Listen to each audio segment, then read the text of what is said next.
Okay, I hit my stop loss right here, and so what I learned from this is I did a mistake here.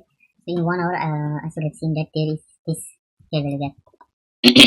So before that, I'll just tell how I entered this trade. So I got here fair value gap in 1 hour, not in 1 hour, but in 5 minutes. I just saw this 5 minutes because I was already sure that it would. I was able to enter the trade from here. I was able to enter the trade from here with this change of character, with the confirmation of this change of character, and yeah, and put my take profit here. So this was my initial plan from here, put my stop loss here, and take profit here. So still 1:2 ratio. So if I had entered here, then I would have got the profit. But then I missed a trade, and after that, this came again inside this fair value gap. So I saw this fair value gap, and then I decided to enter the trade from this fair value gap and put my same stop loss here, take profit, and then I put my take profit here. But I didn't see this 1 hour. In 1 hour, there was this fair value gap. In 1 hour, there was this fair value gap. I should have waited. I should have waited for the price to come in this fair value gap. So yes, the price came into this fair value gap. Just do like this for a while.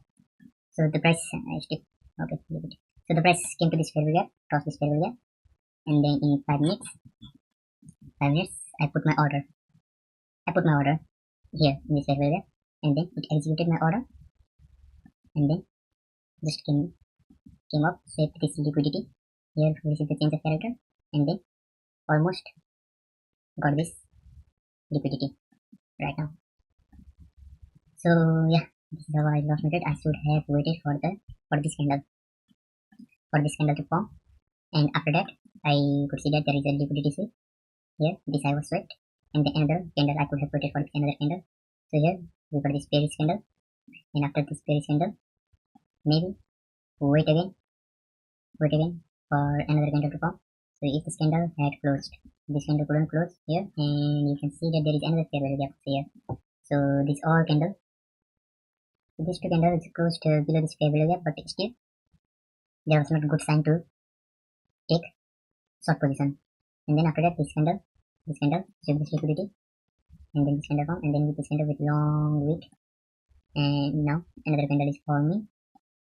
So my thought is that you should come down to take this liquidity, or yeah, this order block. I have marked this order block here, but actually this is not the order block.